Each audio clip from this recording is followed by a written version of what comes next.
90,2 MHz Serambi FM. Syederalon, senang sekali saya Amel Elsie kembali hadir menyapa Anda dalam ruang dengar 90,2 MHz Serambi FM dalam program kali ini KBS Samara.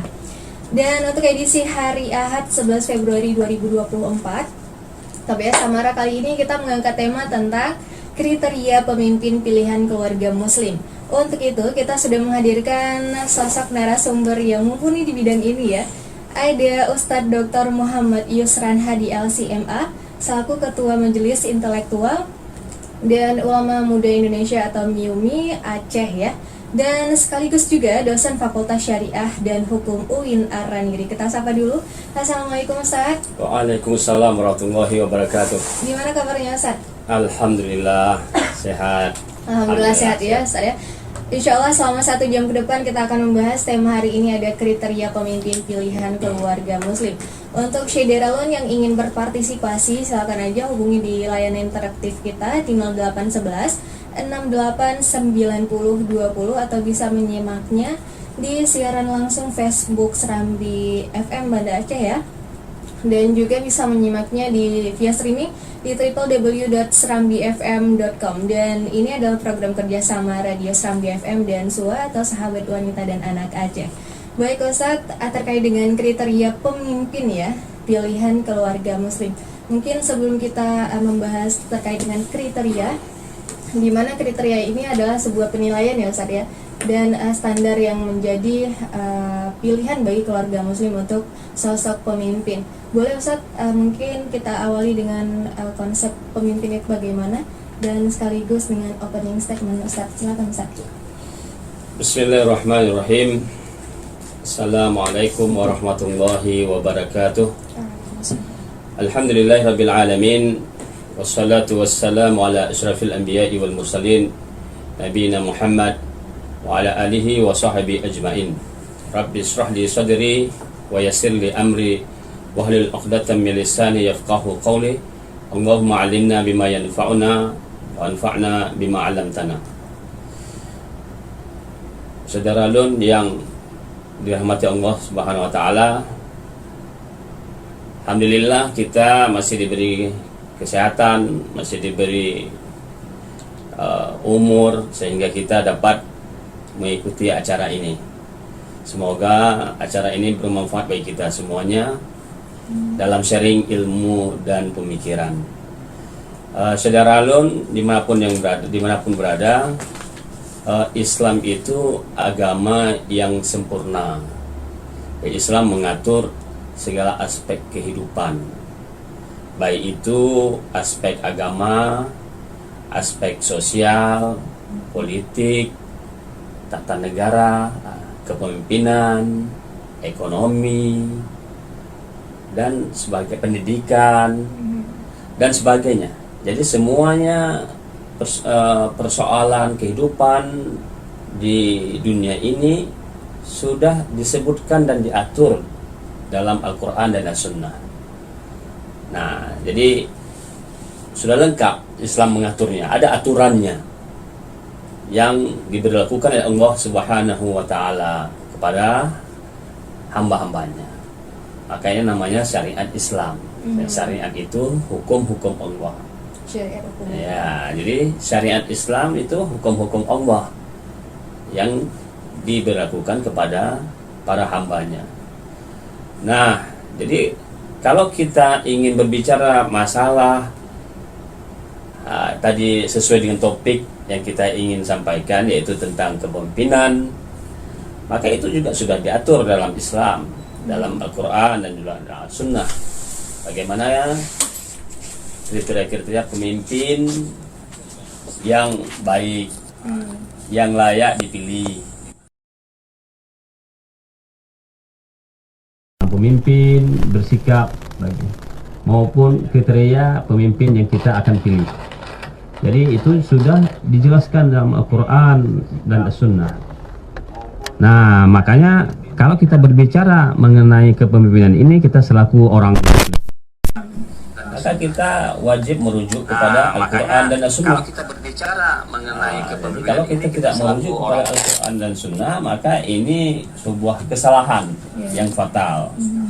Karena Al-Quran dan Sunnah itu adalah rujukan dan pedoman orang Muslim, petunjuk orang Muslim, Pedoman hidup. aturan, pedoman hidup, aturan bagi orang Muslim dalam kehidupan ini, dalam dia hidup di dunia ini untuk mencapai kebahagiaan dunia dan akhiratnya.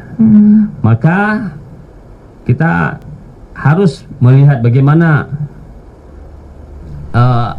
Al-Quran dan As-Sunnah berbicara masalah kepemimpinan ataupun sifat-sifat seorang pemimpin. Bagaimana sih yang Ustaz, baik, yang baik, yang wajib dilakukan.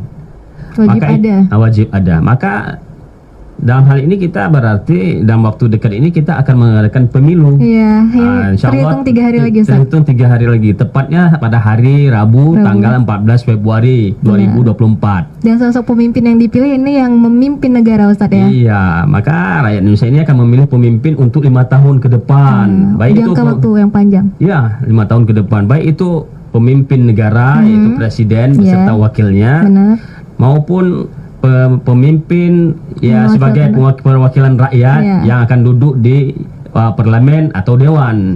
Itu juga sama, pemimpin juga. Jadi kalau kali ini kan ada 3 pasang, capres dan cawapres. Itu yang akan dipilih.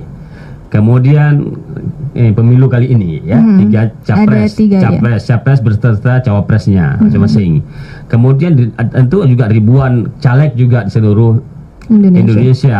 Jadi makanya kita perlu mengetahui bagaimana kriteria seorang pemimpin yang patut kita pilih agar jangan salah pilih. Sebab kalau salah pilih nanti 5 tahun ke depan kita akan rugi dan kemudian menderita. Durasinya bukan sedikit.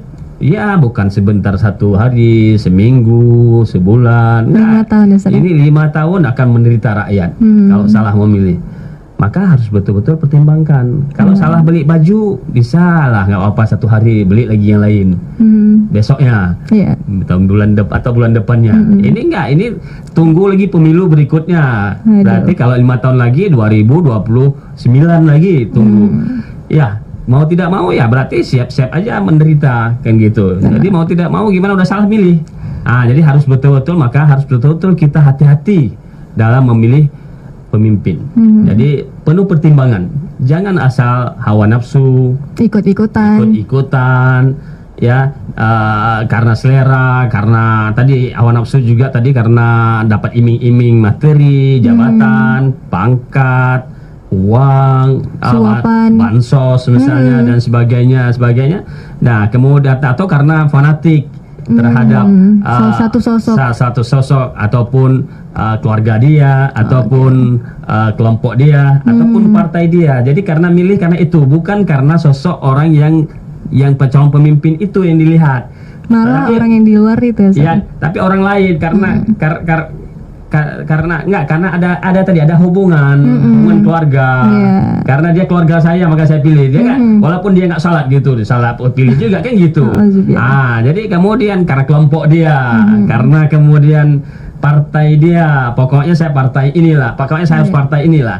Jadi nggak mau tahu dia mau salat, mau nggak bisa ngaji, nggak salat, nggak mau tahu kemudian apakah dia orang yang kasar atau lemah lembut, nggak tahu, ataupun dia kemudian penipu dan sebagainya. Yang penting dia saudaraku, kemudian kelompokku, kemudian partaiku, udah itu fanatik namanya. Sangat disayangkan kalau pemilihan ini gara-gara itu, Sir, ya. Jadi ada juga karena orang milih karena dapat bantuan, kasih uang, kasih jabatan, jabatan menteri, jabatan dirjen ini, jabatan ini dan sebagainya. Makanya dibela habis-habisan orang yang memberikan kepadanya itu calon pemimpinnya, calon capres atau cawapres atau caleg yang memberikan fasilitas kepada dia itu dibela mati-matian, dibela habis-habisan, padahal tidak layak menjadi pemimpin, tidak layak. Nah, dalam hal ini makanya ini namanya fanatik buta.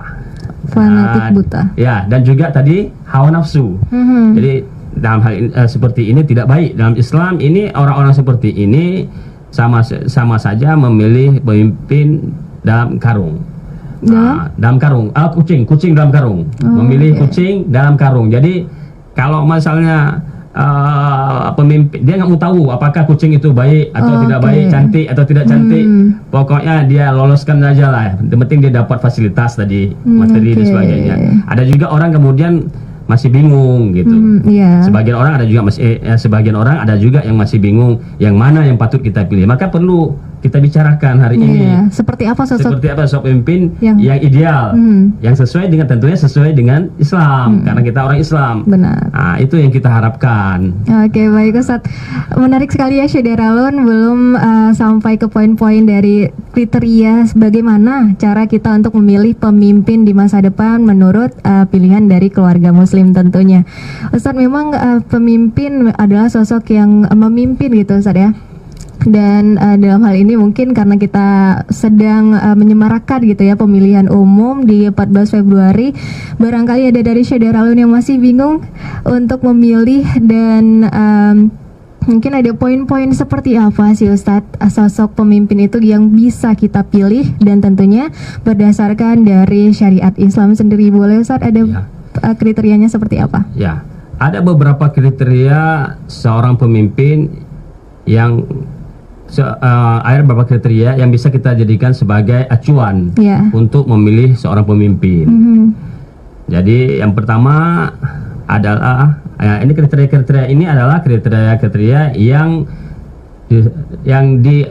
disebutkan atau yang diperintahkan dalam Islam. Jadi sesuai dengan ajaran Islam. Jadi kriteria pemimpin yang sesuai dengan Islam itu bagaimana kan gitu. Jadi itu yang akan kita pilih. Apa kriterianya? Ya, ini yang pertama adalah taat beragama. Jadi tentunya seorang pemimpin itu harus seorang muslim. Jadi dan yang taat beragama. Ini apalagi kita ini orang Islam. Negara Indonesia beramai. Kemudian juga tentu kita pilih orang Islam. Yang kedua, kita mayoritasnya adalah umat Islam. Tentu kita juga harus pilih pemimpin yang Islam. Dan para ulama sepakat semua mengatakan bahwa muslim itu adalah syarat pemimpin bagi orang muslim ya. Baik. Nah, taat dan juga muslim bagaimana? Muslim yang taat beragama, karena adalah muslim tapi tidak taat beragama. Ya, ini tidak patut juga. Jadi muslim yang bagaimana? Muslim yang taat beragama. Jadi penilaian taat itu seperti apa, Ustaz? Taat beragama itu ya dia salat, nggak ditinggalkan, rajin salat, dijaga salatnya, nggak pernah ditinggalkan. Kemudian yang kedua, kemudian rajin membaca Al-Quran, kemudian melakukan puasa sunat, kemudian dia melakukan ketaatan lainnya dalam agama, kewajiban lainnya dalam agama. Jadi dia itu taat menjalankan perintah agama dan taat meninggalkan segala larangan dalam agama yang haram-haram atau maksiat. Nah, itu secara umumnya. Nanti kan kita akan jelaskan kriteria secara spesifik lagi. Secara umumnya kan itu perintah kan banyak. Nanti perintah-perintahnya berbuat adil misalnya, berbuat aman dan sebagainya. Itu nanti kita akan jelaskan pada poin kriteria yang kedua. Nah, jadi secara umum dulu. Secara umum aja kriteria harus taat dan beragama. Jadi kalau orang yang taat beragama kita pilih, maka dia akan membawa kita akan agama ini menjadi lebih baik. Kemudian menguntungkan umat Islam karena dia memperhatikan umat Islam. Ya, kemudian negara juga jadi makmur, menjadi berkah. Karena Allah mengatakan law amana ahlul qura, seandainya penghuni negeri ini beriman, wa amanu ahlul qura wattaqau la fatahna alaihim barakatim minas sama'i wal ard. Seandainya penduduk negeri ini beriman dan bertakwa, maka kami pasti akan membuka keberkahan di bumi negeri ini. Ya. Maka kalau pemimpinnya itu taat beragama, tentunya nanti yang bawahannya akan ikut. Jadi berkah. Tapi karena kalau sosok pemimpinnya mengikuti pemimpin, dan pemimpin memberi fasilitas dan berusaha untuk memerintahkan mereka untuk taat agama. Udah pasti kalau orang taat agama. Tapi kalau orang yang tidak taat agama, tentu dia memberi contoh yang tidak baik, tidak salat, tidak baca Quran, tidak melakukan maksiat dan sebagainya. Nah, nanti bawahannya rakyatnya juga ikut-ikutan, jadi menjadi hancurlah umat Islam, jadi dan hancurlah juga negeri agama dan kemudian hancur negeri, merosot kemerotak. Jadi sebenarnya kebaikan dan keberkahan suatu negara itu tergantung pemimpinnya. Nah, jadi kalau pemimpinnya baik dan taat beragama, maka berkah negara itu, makmur, tercipta keadilan, makmur, kedamaian, aman. Udah pasti. Nah, tapi kalau misalnya tidak, karena itu ya Allah membantu dia untuk menciptakan persatuan. Allah membantu dia untuk menciptakan persatuan, perdamaian, kedamaian, keamanan. Itu Allah membantu kemakmuran, keadilan. Kan itu tugas pemimpin untuk menciptakan itu. Ya, jadi Allah bantu karena dia orang bertakwa. Lau amanu ahlul qura wattaqau la fatahna alaihim barakatim minas sama'i wal ardh. Kalau seandainya penduduk satu negeri itu beriman dan bertakwa, maka kami bukakan pintu keberkahan di dalam negeri itu. Nah, ini syarat pertama secara umum, dan syarat pertama dan utama seorang pemimpin ya secara umum. Dan ini kan dicontohkan oleh Rasulullah SAW. Rasulullah seorang pemimpin, seorang presiden negara Islam. Bahkan umat Muslim, Ustaz ya? Ya, seluruh dunia, presiden umat Islam seluruh dunia. Pemimpin umat Islam seluruh dunia, bukan negara kecil. Kan sekarang kan kecil-kecil negara. Ini seluruh dunia. Tapi beliau orang yang taat beragama. Jadi sosok seperti itu. Kemudian kalaupun nggak seperti itu kan dekat-dekat seperti itu, karena kita diperintahkan untuk mengikuti Rasulullah. Jadi Rasulullah taat beragama, maka kita taat. Makanya Islam itu menjadi baldatun thayyibatun wa rabbun ghafur, itu zaman Rasulullah itu seperti itu. Negara yang Islam pada zaman Rasul, kemudian pada sahabat dan tabi'in, itu karena mereka adalah pemimpin-pemimpinnya adalah sosok-sosok yang taat beragama. Lihat, perhatikan setelah Rasulullah, Abu Bakar As-Siddiq, ya, sosok yang taat beragama, yang bertakwa, orang yang paling bertakwa, yang paling beriman, ya. Kemudian setelah Rasul, kemudian Umar bin Khattab, khalifah kedua, pemimpin negara Islam seluruh dunia juga sama dengan setelah Abu Bakar Siddiq.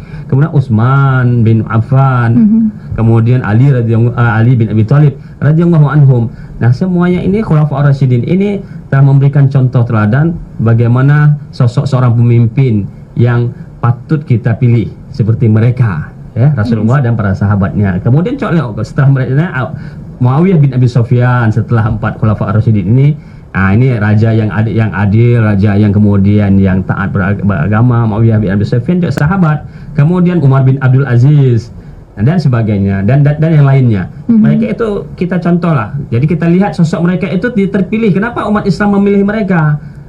Itu kan musyawarah. Jadi dipilih, bukan mereka mencalonkan diri atau itu, enggak, dipilih. Nah, ini mereka dengan ketetapan rakyat, musyawarah orang-orang ulama, jadi mereka para sahabat yang besar, mereka terpilihlah menjadi orang yang mereka tidak meminta diri, tidak mengajukan diri, pilih saya, pilih, enggak, bahkan mereka menolak. Tapi dipaksa, disuruh, karena rakyat menginginkan mereka dan mereka membutuhkan sosok seperti itu karena taat beragama. Jadi orang seperti itu yang dicari pimpin. Nah, kita dalam hal ini contoh seperti itu. Jadi pilih agamanya dulu gitu, yang taat beragama, yang ada salatnya, yang ada puasanya, yang ada salat, mengajinya, bisa mengaji dan mau selalu mengaji gitu. Masya Allah, memang taat beragama ini adalah yang utama dari kriteria menjadi sosok pemimpin, dan tentunya ini menjadi pilihan keluarga Muslim. Ustaz, kita akan break sebentar karena juga kita akan menunggu pertanyaan-pertanyaan dari Syederalon, dan tentu nantinya kita akan membahas lebih dalam bagaimana sih kriteria lainnya untuk kita selaku umat Muslim memilih sosok pemimpin, dan tentunya dalam hal ini kita akan memilih pemimpin yang akan memimpin kita rakyat Indonesia dalam 5 tahun ke depan. Jangan kemana-mana, Syederalon, tetaplah bersama kami di Serambi FM di 0811 68 90 20, atau bisa memberikan komentar langsung di siaran langsung kita Facebook Serambi FM, dan juga bisa disimak melalui streaming di www.serambifm.com. Ustadz, tadi kita sudah membahas poin penting atau poin utama ya dari sosok pemimpin pilihan keluarga muslim, ada taat beragama, dan sosok yang menjadi pemimpin sepanjang masa untuk umat muslim ada Nabi Muhammad dan juga Khulafaur Rasyidin, Ustadz ya. Nah, untuk itu tentu kita perlu membahas lebih dalam tentang kriteria seperti apa lagi yang wajib kita pilih sosok pemimpin bagi umat muslim. Silakan Ustaz. Ya, yang kedua, kriteria kedua adalah seorang pemimpin itu harus mampu menjadi imam dan khatib. Menjadi imam dan khatib. Rasulullah itu kan pemimpin, beliau mampu menjadi imam dan khatib. Abu Bakar kan pemimpin, mampu menjadi imam dan khatib. Nah, itu kemudian Abu Umar bin Khattab juga pemimpin, mampu menjadi imam dan khatib. Utsman bin Affan juga pemimpin umat Islam. Nah, mampu menjadi imam dan khatib. Ali bin Abi Thalib, Muawiyah bin Abi Sufyan setelah Khulafaur Rasyidin, ya. Kemudian Umar bin Abdul Aziz dan pemimpin setelah mereka itu, ya, itu semuanya para khalifah itu atau para raja itu pada masa sahabat, pada masa tabi'in. Nah, itu mereka juga mereka mampu menjadi, selain bertaat beragama tadi, ya, mereka juga orang yang mampu menjadi imam dan khatib. Jadi makanya kita kalau milih pemimpin itu pemimpinnya mampu menjadi imam dan khatib. Sebab kalau kita tidak menjadi imam dan khatib, menjadi imam dalam salat yang ruang lingkupnya masih kecil, ya, keluarga ataupun di masjid hanya berapa orang atau puluhan orang atau ratusan orang, bagaimana kita menjadi pemimpin suatu bangsa negara yang jumlah penduduknya begitu banyak, sedangkan kita jadi imam aja di rumah sendiri nggak bisa, di masjid sendiri aja nggak bisa, di masjid kampungnya. Jadi pemimpin kan, imam itu kan pemimpin dalam sholat. Benar. Nah, dalam konteks yang lebih besar lagi, berarti kalau orang mampu jadi imam, maka dia kalau pemimpin negara juga harus mampu menjadi imam. Dalam konteks yang lebih besar lagi, makmumnya satu negara makmumnya. Kan pemimpin artinya, imam itu artinya yang diikuti. Benar. Kan presiden itu kan yang diikuti oleh rakyatnya. Jadi kalau dia bicara, disuruh ada kebijakannya ini dan itu kan mesti ditaati, diikuti. Maka harus siap jadi imam dan khatib. Jadi imam itu adalah orang yang diikuti. Maka dalam konteks sebuah negara, itu presiden. Kalau dalam konteks salat itu imam. Jadi sama itu. Jadi sama dia, kiasnya ke situ sama. Nah, dalam ini kriteria ini kan ini berdasarkan tinjauan sejarah. Tadi pertama tadi kan berdasarkan taat beragama, berdasarkan tinjauan agama. Sekarang tinjauan sejarah. Dalam sejarah Rasulullah setelah Rasulullah SAW wafat, para sahabat kan sepakat mengangkat Abu Bakar menjadi khalifah pengganti Rasulullah SAW. Jadi khalifah itu kan pemimpin umat Islam seluruh dunia, ya. Jadi selain tadi alasan mereka selain taat, ya, imannya, takwanya luar biasa, ya, paling bertakwa setelah Rasulullah, paling beriman, ya, dan kemudian taat beragama. Ini paling taat beragama juga. Abu Bakar pernah ditunjuk oleh Rasulullah SAW sebagai imam pengganti Rasulullah ketika Rasulullah sakit. Nah, jadi yang ditunjuk bukan yang lain, Abu Bakar. Iya, kan ini sebenarnya adalah isyarat bahwa ini calon pemimpin ke depan setelah Rasulullah meninggal. Jadi secara tidak langsung Rasulullah ingin mengatakan inilah calon pemimpin ke depan kalau Rasulullah sudah meninggal. Jadi beliau tidak menyampaikan secara langsung, tapi sudah memberikan isyarat. Nah, isyarat ini yang ditangkap dan dipahami oleh para sahabat semuanya, sehingga mereka semua sepakat ijma memilih Abu Bakar menjadi pemimpin umat Islam berikutnya setelah Rasulullah meninggal. Ya, jadi khalifah yang pertama adalah atau pengganti Rasulullah adalah Abu Bakar As-Siddiq. Nah, jadi ini menunjukkan bahwa seorang yang jadi dari tinjauan sejarah ini bisa kita ambil pelajaran. Bisa kita ambil pelajaran bahwa pemimpin itu harus bisa menjadi imam. Benar. Kalau nggak jadi imam nggak layak jadi pemimpin. Jadi kita lihat aja sekarang siapa capres dan cawapres yang bisa jadi imam, itu yang dipilih. Dari tiga paslon tadi, Ustaz. Begitu juga yang jadi yang dari caleg-caleg. Dari caleg itu yang akan menjadi pemimpin perwakilan rakyat di legislatif. Jadi kalau tadi kan presiden dan wakil presiden di tingkat eksekutif, ini di tingkat atau pemerintahan. Kalau kemudian caleg itu pemimpin di tingkat legislatif atau dewan. Nah ini makanya kita lihat bagaimana mereka itu salatnya itu istiqamah enggak, kemudian bisa nggak jadi pemimpin. Karena ini penting sekali sosok orang yang salat, yang menjaga salat, apalagi menjadi imam. Karena kalau seseorang itu baik salatnya, maka baiklah semuanya amalannya. Diikuti ya Ustaz, dengan kebiasaan. Otomatis dia kalau salatnya itu benar dilakukan, maka semuanya menjadi baik dan benar amalannya. Tapi kalau salat itu tidak baik, tidak benar, maka semuanya rusak semuanya. Ini kan keutamaan orang yang salat ya, keutamaan orang salat apalagi jadi imam. Jadi inna sholata tanha 'anil fahsya'i wal munkar. Aqimis shalah inna sholata tanha 'anil fahsya'i wal munkar. Dan laksanakan salat karena sesungguhnya salat itu mencegah perbuatan keji dan mungkar. Jadi ini kalau jadi imam otomatis kan dia selalu jaga salat gitu. Makanya jadi sosok pemimpin itu yang kita pilih itu selain tadi taat beragama, ya tentunya jaga salat ya. Di antaranya adalah dia selalu menjaga salatnya sehingga dia bisa mencegah daripada kemungkaran, yang bisa menuntun dia kepada kebaikan sehingga masyarakat menjadi baik, masyarakat menjadi makmur, berkah dan berkeadilan. Maka juga dia seorang yang mampu menjadi imam. Masya Allah. Dan khatib juga. Karena kan kasih nasihat melalui khatib, mimbar itu kan kalau misalnya seorang orang biasa saja bisa memberikan nasihat atau di lewat mimbar dan sebagainya, apalagi menjadi seorang imam, sosok imam, seorang pemimpin. Jadi seorang pemimpin itu imamnya negara. Benar. Presiden itu imamnya negara. Jadi dia siap jadi imam salat dan siap menjadi mampu dan siap dan mampu. Siap dan mampu menjadi imam dalam konteks kenegaraan dan kemudian bagi rakyatnya dan juga menjadi khatib, jadi menjadi penasehat. Jadi memberikan nasihat yang baik, yang menyejukkan, menenangkan para rakyatnya. Jadi sehingga terciptalah persatuan, terciptalah nggak ada gaduh-gaduh.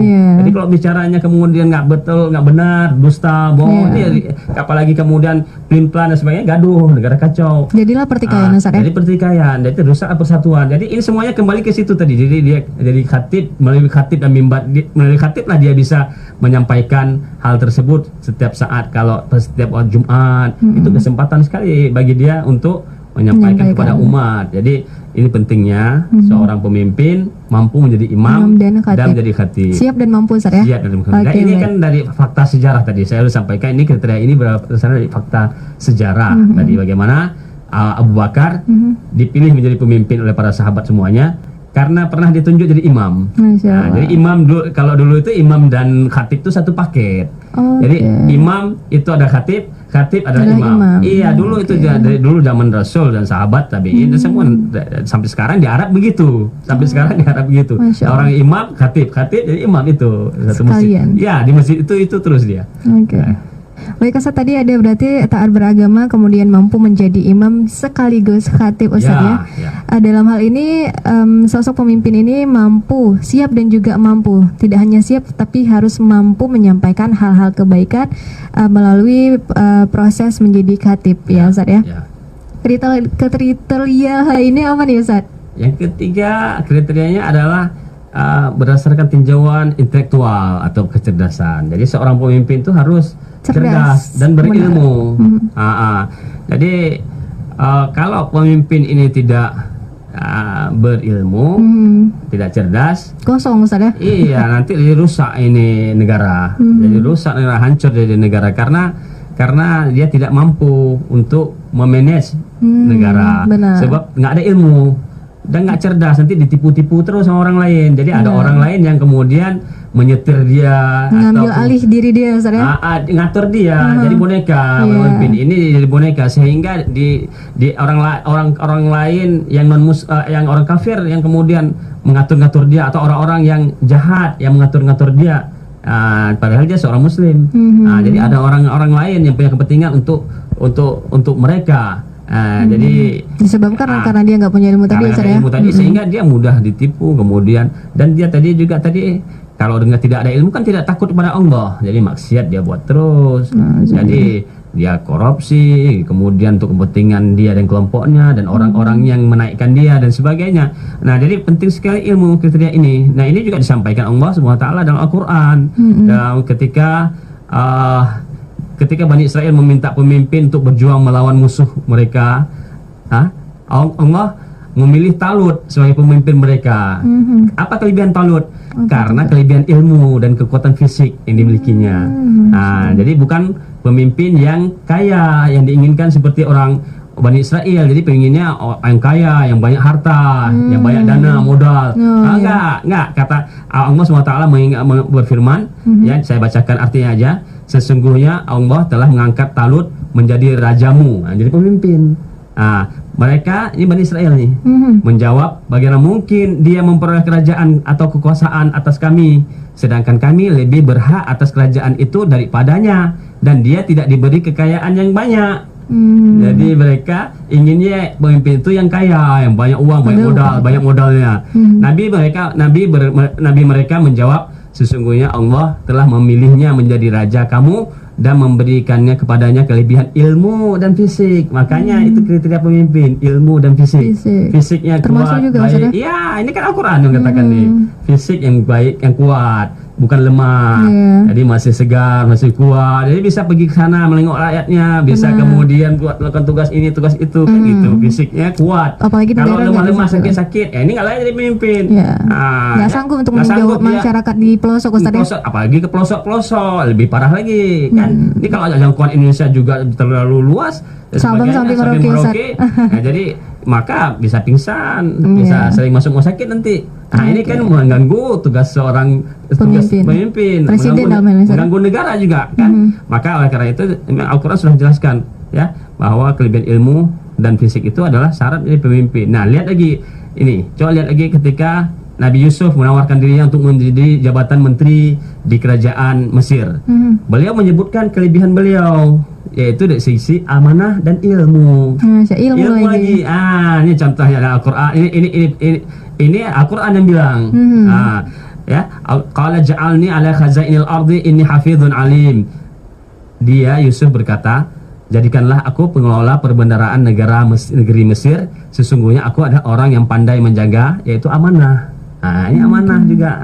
Amanah itu juga syarat pemimpin. Lagi sangat berpengetahuan, berilmu. Jadi surat Yusuf ayat 55. Ya, kalau Syederalun bisa surat Yusuf ayat 55 nanti bisa dibaca di rumah masing-masing.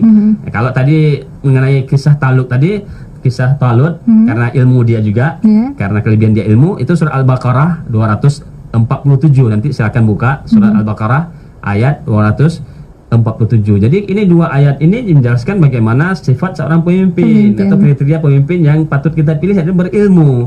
Lihat lagi ini dalam Al-Quran lagi, Raja Zulkarnain, pemimpin nih adalah pemimpin yang besar yang memberikan kekuasaan yang luas dengan ilmu yang dimilikinya dan konsisten mengikuti ilmu tersebut. Ya, ini Allah SWT berfirman, Inna makkanna lahu fil ardi wa atainahu min kulli syai'in sababa fa atba'a sababa. Ini surah Al-Kahfi nih, ayat 84 hampir 85. Artinya sesungguhnya kami telah memberi kedudukan kepadanya, yaitu Zulkarnain tadi, Raja Zulkarnain di bumi, dan kami telah memberikan jalan ilmu kepadanya untuk mencapai segala sesuatu. Maka dia menyusuri suatu jalan, yaitu maksudnya ilmu, dengan ilmunya itu. Ya, surat Al-Kahfi, sekali lagi surat Al-Kahfi ayat 84 sampai 85. Kata Ibnu Abbas, ini kan sahabat yang ahli tafsir. Beliau menafsirkan maksudnya apa kata-kata sababa. Ya, firman Allah kata sababa ini menurut Ibnu Abbas radhiyallahu anhuma dan sebahagian tabi'in, dalam maksud sababa ayat ini wa atainahu min kulli syai'in sababa fa atba'a sababa. Diulang kembali ya. Sesungguhnya kami telah memberikan kedudukan padanya di bumi ini dan kami telah memberikan jalan ilmu, itu maksudnya kepadanya untuk mencapai segala sesuatu, maka dia menyusuri suatu jalan itu ilmu maksudnya. Maka kata Ibnu Abbas radhiyallahu anhu dan sebagian tabi'in, maksud sababa itu adalah yang jalan tadi adalah ilmu. Jadi pemimpin itu harus berilmu, harus cerdas dia. Ya, perhatikan Rasulullah cerdas, berilmu. Abu Bakar, Umar, Utsman, Ali, Muawiyah, Umar bin Abdul Aziz dan lainnya, mereka orang-orang pemimpin yang besar, sekelas dunia lagi, bukan negara.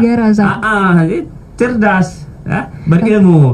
Maka Islam menjadi kuat, makmur, baldatun thayyibatun wa rabbun ghafur, dapat itu berkeadilan, makmur, kemudian nggak ada orang miskin, nggak ada, semua dapat. Semoga adil, adil, keadilan, dan kemudian sejahtera semuanya. Masya Allah. Ustaz, tadi Ustaz menyebutkan bahwa berilmu atau cerdas, Ustaz ya.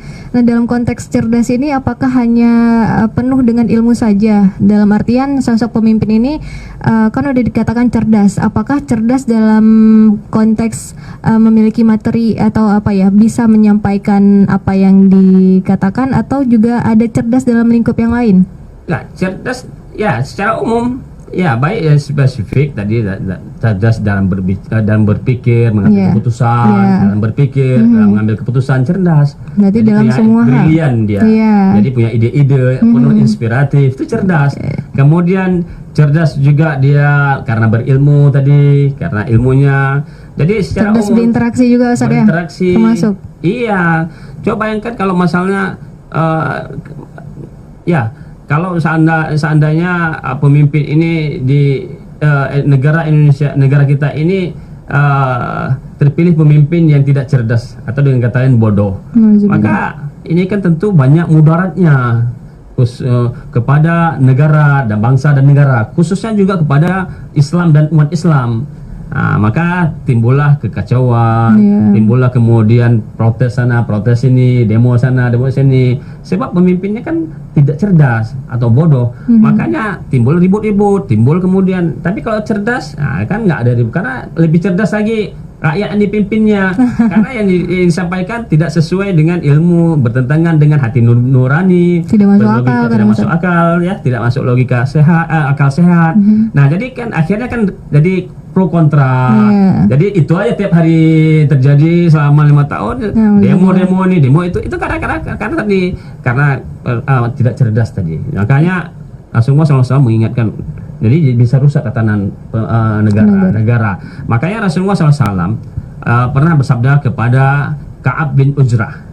Dalam sebuah hadis Rasulullah SAW pernah bersabda pada Ka'ab bin Ujrah, "Hai Ka'ab bin Ujrah, semoga Allah melindungimu dari kepemimpinan orang-orang bodoh." Ka'ab bertanya, apa yang maksud kepemimpinan orang-orang bodoh itu?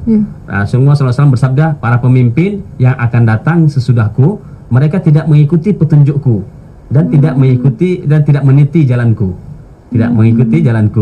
Siapa yang membenarkan kebohongan mereka dan menolong kezaliman mereka, maka mereka bukan golonganku dan aku bukan golongan mereka. Ini ancaman Rasulullah. Rasulullah katakan, siapa yang membenarkan pemimpin seperti ini, memimpinkan kebohongan mereka dan menolong kezaliman mereka, maka mereka mereka bukan golonganku dan aku bukan golongan mereka, serta mereka tidak akan mendatangi aku di telagaku di surga. Siapa yang tidak, namun sebaliknya, siapa yang tidak membenarkan kebohongan mereka dan tidak pula menolong kezaliman mereka, maka mereka itu termasuk golonganku dan termasuk golongan mereka, serta mereka akan mendatangi aku di telagaku, maksudnya di surga. Hadis riwayat Ahmad. Jadi di sini kan Rasulullah memperingati kita agar jangan sampai memilih pemimpin yang bodoh. Bodoh, yang kata Rasulullah, pemimpin yang bodoh itu ya tidak mengikuti aku, tidak mengikuti aku, menjalankan sunnahku, mengikuti cara Rasulullah memimpin, cara Rasulullah bersosial, bernegara, ya, beragama, ya, dan sebagainya. Jadi cara beliau memimpin itu kan sunnahnya Rasulullah. Nah, di sini Rasulullah ingatkan, ini pemimpin yang bodoh seperti ini, jangan kamu pilih orang seperti ini. Apalagi kalau sampai ancaman Rasulullah kalau sampai kita membenarkan ucapan orang pemimpin yang bodoh seperti ini, maka Rasulullah mengancam dia itu bukan orang yang membenarkan perkataan kebohongan mereka ini dan menolong kezaliman pemimpin bodoh seperti ini. Mereka itu ancaman Rasulullah adalah bukan golongan Rasulullah. Dan kemudian tidak akan bertemu dengan Rasulullah, tidak akan masuk surga. Namun Rasulullah memberikan anjuran atau menganjurkan supaya kita tidak membenarkan orang-orang yang pemimpin bodoh seperti ini dengan perkataan beliau, siapa yang tidak membenarkan kebohongan mereka dan tidak menolong kezaliman mereka, dan mereka termasuk golonganku dan termasuk golongan aku termasuk golongan mereka, dan mereka akan mendatangi aku nanti di telagaku di surga. Masuk surga berarti orang yang istiqomah dalam agama, tidak ikut seperti pemimpin seperti ini dengan kezaliman. Jadi kita harus menjauhi sosok pemimpin yang bodoh ini agar kita tidak mengikuti pemimpin orang, sehingga mereka buat maksiat, sehingga dilarang kita mengikuti mereka. Oke, baik. Udah 3 poin berarti Ustaz ya? Berilmu atau cerdas. Berikutnya apa nih Ustaz? Ya, kemudian kriteria yang keempat adalah dari segi etika nih. Etika, benar sekali. Jadi seorang pemimpin itu harus yang berakhlak mulia, beretika. Dia harus seorang yang tawadu.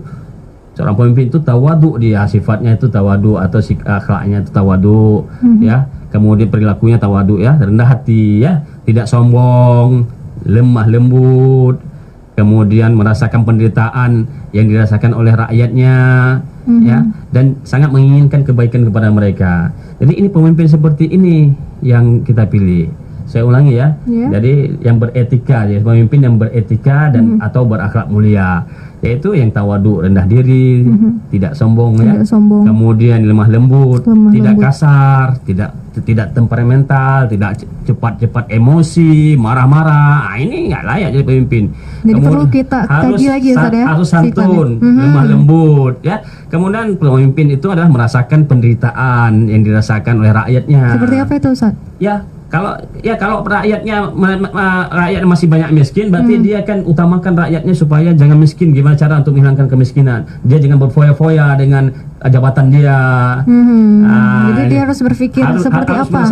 Harus merasakan bagaimana perasaan mereka. Jadi tidak dia dalam kondisi dengan jabatan dan uang kekayaan yang banyak, kekuasaan dan kekayaannya ini banyak karena dia banyak gajinya dan sebagainya, maka ya udah biarin aja akhirnya nggak peduli. Nah, ini kan tidak merasakan penderitaan mereka. Jadi harus juga kita merasakan penderitaan rakyatnya yang masih miskin, ya. Jadi hidupnya juga seperti mereka lah, jangan terlalu mewah-mewah sekali, berfoya-foya dan sebagainya. Kemudian ini sehingga kalau pemimpin seperti ini pasti dicintai oleh rakyat. Jadi dia tawadu, dia tidak sombong, ya, berkepribadian yang baik, tidak berbohong, tidak suka berbohong, ya, amanah, berakhlak mulia. Jadi kalau sudah begini, insya Allah ini pemimpin yang perlu kita pilih, pemimpin ke depan yang begitu, yang berakhlak mulia ini, dengan kategori yang sudah kita sebutkan. Yang jujur juga. Masuk juga yang berakhlak mulia kan masuk jujur. Jangan pilih pemimpin yang suka berbohong, yang amanah. Jangan suka pilih pemimpin yang mengutamakan dirinya, keluarganya, nepotisme dan korupsi. Ini jadi lihat, track recordnya lihat. Rekam jejaknya. Kita lihat sebelum hari ini. Jadi sebelum hari ini selama bertahun-tahun, sebelum masa kampanye ini, ya, ini kalau masa kampanye udah kelihatan baik-baik, udah kelihatan taat ke masjid, berwudu, taat ke masjid, pakai lagi video-videonya lagi, kemudian divideokan, diviralkan. Enggak, bukan itu kan pencitraan semuanya. Yang betulnya adalah sebelum dia saat ini sebelum kampanye, selama kampanye ini, bertahun-tahun sebelumnya, bahkan puluhan tahun sebelumnya harus kita lihat rekam jejak dia. Bagaimana ibadahnya, taatnya kepada agama, bagaimana akhlaknya tadi. Jadi harus betul-betul kita lihat. Kalau buruk nggak usah pilih, walaupun dia tiba-tiba sekarang udah di iklan nampak baik. Nggak, nanti setelah ini udah berubah kembali kepada semula karena itu karakter itu, karena itu sudah jadi kepribadian, susah diubah. Nah, ini disebutkan dalam Quran. Nah, ini dalilnya nih. Ya, laqad ja'akum rasulun min anfusikum azizun 'alaihi ma anittum harisun 'alaikum bil mu'minina raufur rahim. Itu surat At-Taubah ayat 128. Nanti silakan lihat Al-Qur'an. Artinya sungguh benar-benar telah datang kepadamu seorang rasul dari kaummu sendiri. Berat terasa olehnya penderitaan yang kamu alami. Jadi kamu merasakan rasa penderitaan rakyatnya. Nah, saya ulangi, sungguh benar-benar telah datang kepadamu seorang rasul dari kaummu sendiri. Berat terasa olehnya. Nah, Nabi merasa berat, merasa penderitaan. Berat terasa olehnya penderitaan yang kamu alami, sehingga sangat menginginkan keimanan dan keselamatan bagimu, dan bersikap penyantun dan penyayang terhadap orang-orang mukmin. Ini surat Taubah ayat 128, nanti bisa dilihat di Al-Qur'an. Nah, jadi ini kan berarti akhlak yang baik, yang mulia, ya, kepribadian, perilaku yang baik juga, yang budi luhur. Ini pemimpin, ini dalilnya, ini kriteria dalam Islam. Kemudian seorang pemimpin itu lemah lembut, ya, harus lemah lembut. Jangan marah-marah, emosional, temperamental pada rakyatnya. Ini nggak layak jadi pemimpin. Jadi senantiasa mendoakan rakyatnya, bahkan bermusyawarah serta mendengarkan pendapat rakyatnya. Jangan keputusan dia aja sendiri yang lain salah. Susah dikritisi, susah dinasihati, anti kritik gitu. Jadi pemimpin itu harus dia lemah lembut, lemah lembut. Nah, pada rakyatnya, jangan kasar-kasar, jangan marah-marah, emosional, temperamental. Kemudian mau mendengarkan pendapat rakyatnya, aspirasi rakyatnya. Benar. Kemudian bertawakal pada Allah. Nah, ini dalilnya. Boleh minum ya? Ya, silakan Ustaz. Baik, Syederalun, mungkin Amel ulang sambilan Ustadz minum dulu ya, Syederalun. Yang pertama tadi ada taat beragama, kemudian mampu menjadi imam atau khatib, berilmu atau cerdas ya dalam hal ini, dan berakhlak mulia atau beretika dengan kategori yang sudah disebutkan, ada sikap rendah hati dalam sosok pemimpin itu, kemudian tidak sombong, lemah lembut, tidak temperamental ya, tidak emosian gitu. Kemudian sopan dan santun, dan yang penting juga bisa atau mampu merasakan penderitaan rakyat. Jangan mentang-mentang udah memiliki kekuasaan, biarin aja lah ke rakyatnya, yang penting aku udah dapat kekuasaan gitu, Ustaz ya. Oke, baik. Ya, ini dalilnya pemimpin yang lemah lembut itu, dalil yang baru saja kita bicarakan ini, yaitu yang berakhlak mulia, dalam hal ini lemah lembut dan mendengarkan pendapat rakyatnya, dan bertawakal. Surat Ali Imran 159. Ali Imran 159. Fabima rahmatin minallahi linta lahum walau kunta faddan ghalidal qalbi lam faddu min hawlik fa'fu anhum wastaghfir lahum wasyawirhum fil amr fa iza azamta fatawakkal 'ala Allah innallaha yuhibbul mutawakkilin. Artinya, maka berkat rahmat Allah, engkau Muhammad berlaku lemah lembut terhadap mereka. Nah, ini kan sifat pemimpin. Lemah lembut. Rasulullah itu lemah lembut, makanya karena diperintahkan Rasulullah untuk lemah lembut itu rahmat Allah. Memang kalau menjadi sosok pemimpin itu nggak lemah lembut, gimana mau mendengarkan rakyat ya, Ustaz ya? Kayak ngomong sendiri, ya udah harus mengikuti aku, harus gini-gini. Lari rakyatnya, lari orang jadi segan, salah dibuat terus akhirnya jadi seganmu ini mau bicara rusak negara. Jadi rusak negara. Saya bacakan lagi artinya. Saya ulangi. Maka berkat rahmat Allah, engkau Muhammad berlaku lemah lembut terhadap mereka.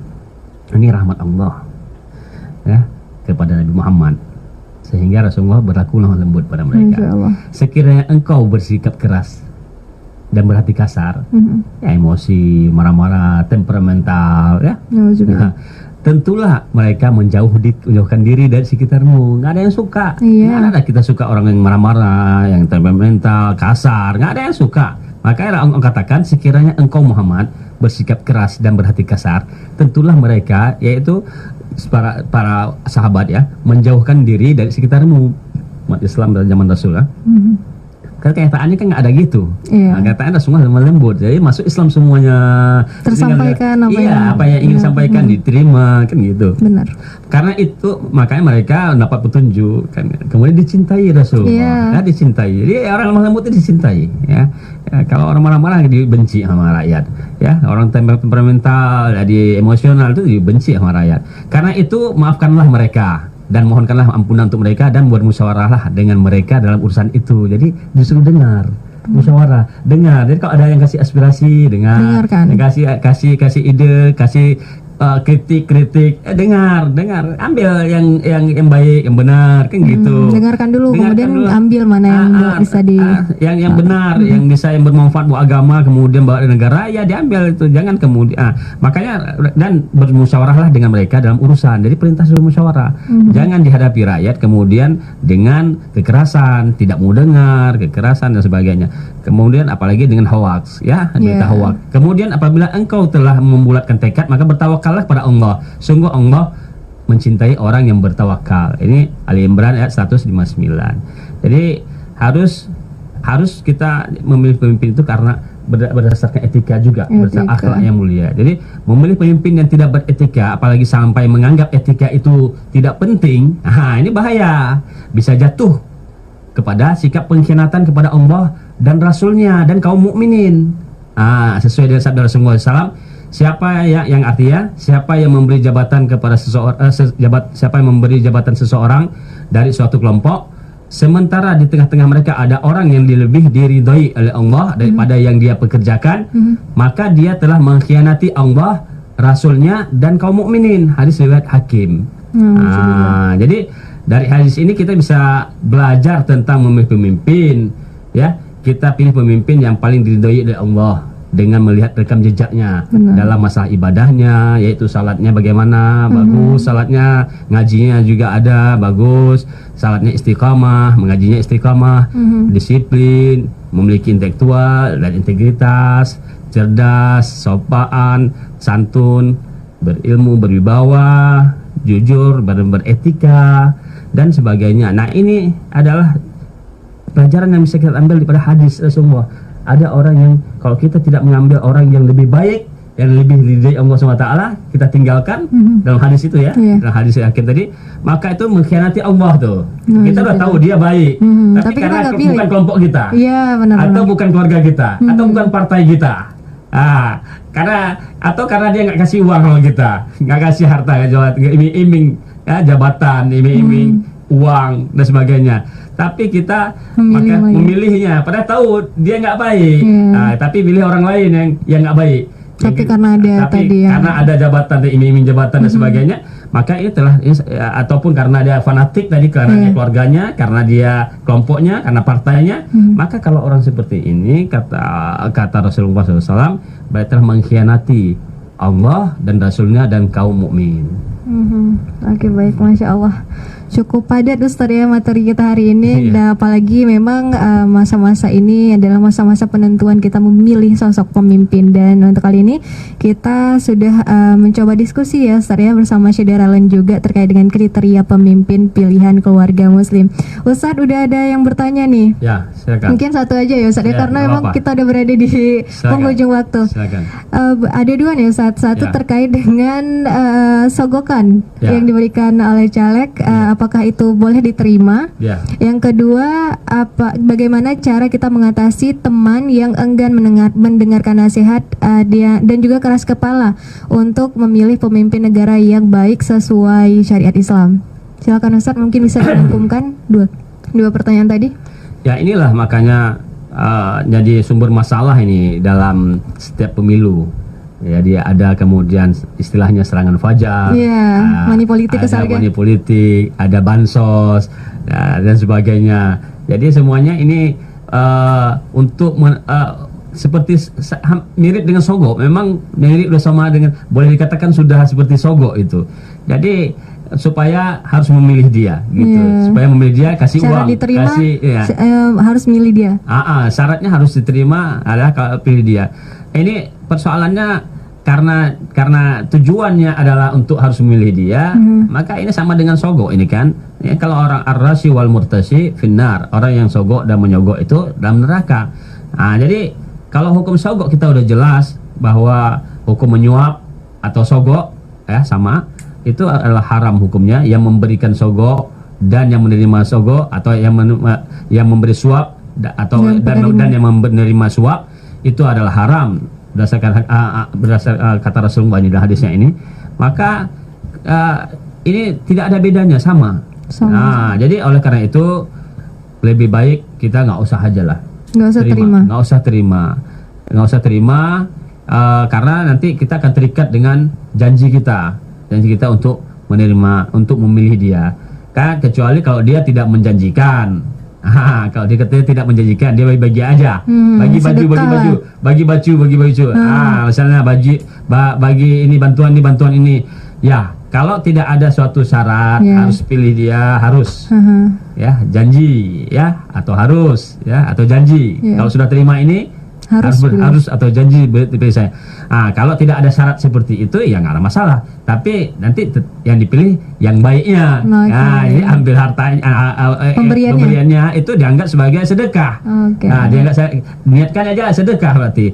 Tapi kalau misalnya ada perjanjian seperti itu harus, dan saya harus janji itu, maka ini kan harus ditunai janji.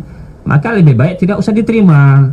Jadi cari aman aja kita, nggak usah diterima karena ada persyaratan seperti ini, karena sama dengan sogok nanti itu.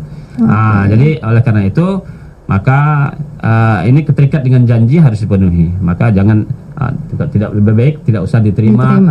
Jadi lebih aman memang nggak usah diterima secara umum. Lebih aman tidak terima. Baik. Kemudian satu lagi teman yang nggak mau mendengarkan nasihat untuk memilih pemimpin yang sesuai dengan syariat yang sudah Ustaz sebutkan tadi mungkin. Iya, tentunya kita selalu terus berdakwah pada dia, selalu agar dia memilih pemimpin yang baik ya, mendoakan dia agar Allah memberi petunjuk pada dia ya, selalu mengingatkan juga dia ya dengan cara yang baik. Ada hal yang disebutkan keras kepala nih si temannya Ustaz, kayak mana? Ya, kan mungkin belum dapat petunjuk itu namanya. Makin keras. Dibilang makin marah nanti. Makin marah, makin temperamen. Debat.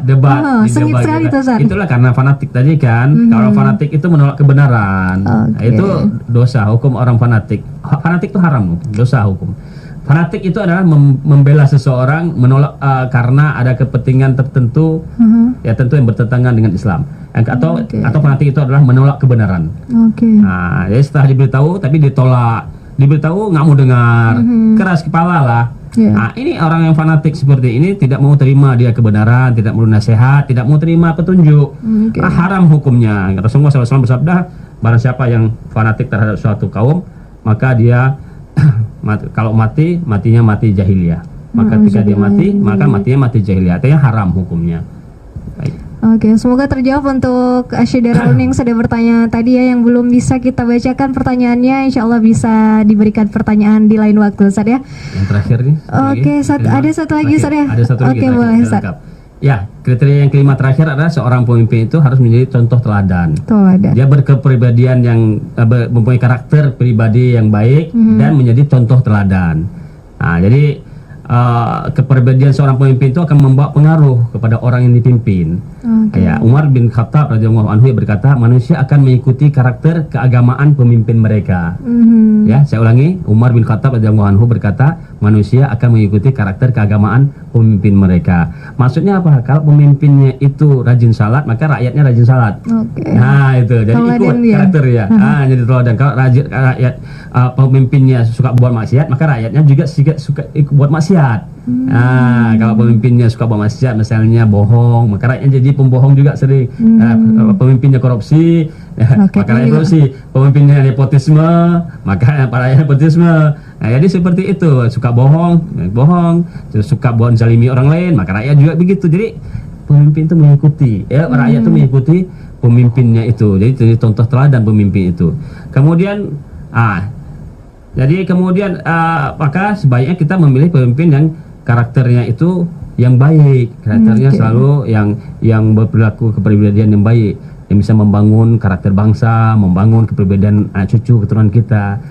Tidak hanya kita saja, generasi kita Ustaz ya, tapi kepada generasi berikutnya. Ya, maka jika kita memilih pemimpin, ya pilih pemimpin yang karakternya taat. Ini kan sifatnya karakter nih. Karakter ini kan bukan sekarang tiba-tiba. Jadi udah berpuluh tahun, terbentuk berpuluh tahun sebelumnya. Maka saya lihat sebelumnya rekam jejaknya, track recordnya, rekam jejaknya. Kemudian yang punya karakter yang jika kita pilih pemimpin yang memiliki karakter taat beribadah, taat pada ketentuan agama, intelek, bersih dari korupsi, kolusi, dan nepotisme, maka karakter ini juga akan mempengaruhi rakyat di bawah. Rakyat akan menjadi masyarakat yang taat beragama, menjunjung etika, giat belajar ilmu agama, menjauhi korupsi dalam segala bentuknya, nepotisme dan segala bentuknya, dan lain sebagainya. Ya, sebaliknya pemimpin yang tidak memiliki kepribadian yang baik, suka minum-minuman keras, suka berjudi, menonton tayangan-tayangan yang tidak layak ditonton, gemar joget-joget ria, tidak salat, tidak mengaji, mudah emosi, marah-marah, suka buat bohong atau hoax, ya, korupsi, nepotisme, dan akhlak buruk lainnya. Ya, mau tidak mau semua akan banyak rakyat yang meniru karakter pemimpin yang buruk ini. Ini karena apa yang dilakukan oleh pemimpin akan diikuti. Iya, pemimpin tauladan. Jadi makanya Allah SWT berfirman, laqad kana lakum fi rasulillahi uswatun hasanah. Sungguh telah ada pada diri Rasul itu tauladan yang baik. Jadi karena Rasulullah itu pemimpin. Jadi teladan bagi umat Islam. Ya, jadi bahkan bukan bagi umat, seluruh manusia. Jadi pemimpin itu menjadi teladan. Makanya harus pilih karakter yang baik. Baik. Memang luar biasa untuk tema kita, kriteria pemimpin pilihan keluarga muslim. Ada 5 poin Ustaz ya. Taat beragama, kemudian mampu menjadi imam beserta khatib, berilmu atau cerdas, berakhlak mulia, dan tentu beretika. Dan yang terakhir menjadi contoh tauladan yang baik bagi umat, bagi rakyat, dan bagi seluruh manusia. Ustaz boleh memberikan closing statement karena memang kita udah berada di penghujung acara KBS Samara hari ini. Silakan Ustaz. Saudara Alun yang dirahmati Allah, karena kita sebentar lagi insya Allah akan memasuki pemilihan umum untuk memilih pemimpin dalam skala pemimpin negara, presiden beserta wakilnya, dan dalam pemimpin yang akan duduk mewakili rakyat, yang akan mewakili kita rakyat, yang akan duduk di legislatif dan dewa atau dewan. Maka kita harus betul-betul memilih pemimpin yang layak untuk kita pilih, tentunya dengan sesuai dengan Al-Quran dan As-Sunnah, atau sesuai dengan kriteria Islam, ya, yang telah saya jelaskan tadi. Kesimpulannya adalah pilihlah pemimpin yang taat beragama, jujur, amanah, cerdas, berilmu, beretika, atau berakhlak mulia, yang bersikap adil, dan kuat fisiknya. Nah, ini semuanya sifat-sifat pemimpin yang dicontohkan oleh Rasulullah SAW dan para sahabatnya, Khulafaur Rasyidin, serta pemimpin Islam lainnya yang mengikuti mereka setelah mereka. Inilah kriteria pemimpin yang sesuai dengan Islam yang harus kita pilih, ya.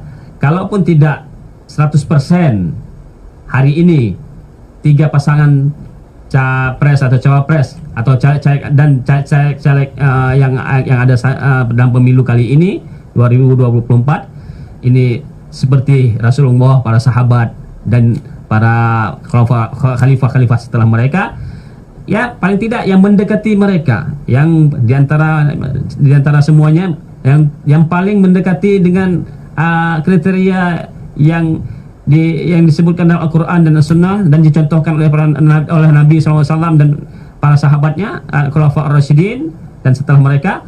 Ini yang kita pilih pemimpin yang patut dan wajib kita pilih seperti ini pemimpinnya.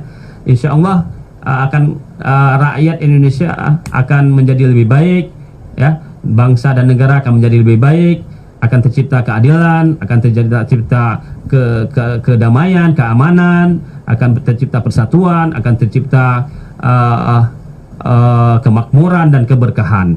Jadi akan menjadi, insyaallah, Indonesia akan menjadi baldatun thayyibatun wa rabbun ghafur.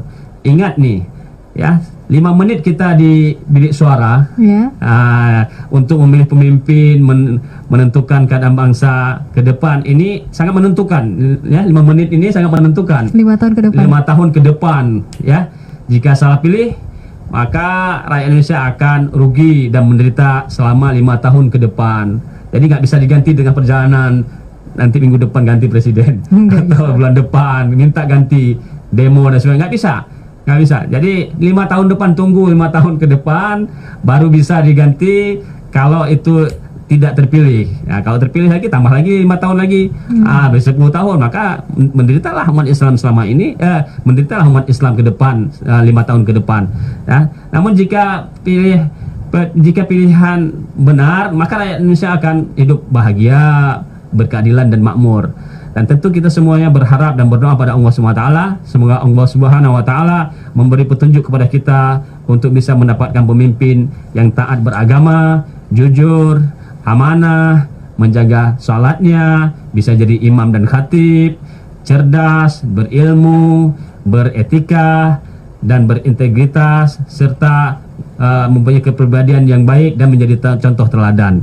Dan semoga pemimpin yang terpilih ini nantinya sesuai dengan kriteria pemimpin dalam Islam atau mendekati kriteria ini. Amin ya rabbal alamin. Amin amin amin amin ya rabbal alamin. Terima kasih banyak Ustadz. Demikianlah rangkaian acara kita di KBS Samara ini dengan tema hari ini ada kriteria pemimpin pilihan keluarga muslim. Terima kasih banyak untuk Ustadz Dr. Muhammad Yusran Hadi LC.MA selaku Ketua MUMI atau Majelis Intelektual dan Ulama Muda Indonesia Aceh, juga sekaligus dosen di Fakultas Syariah dan Hukum UIN Araniri. Ustadz, semoga kita bisa berjumpa kembali di lain waktu dan selamat menjaga kesehatan juga Ustadz ya. Baik, terima kasih Ustadz. Terima kasih juga saya. Baik, Asyidaralun, demikianlah rangkaian acara di KBS Samara untuk edisi hari ini, Ahad 11 Februari 2024, dan program KBS Samara ini merupakan kerjasama Radio Serambi FM dan juga SUA, Sahabat Wanita dan Anak Aceh. Sampai jumpa kembali di KBS KA Samara berikutnya di minggu-minggu depan, Asyidaralun.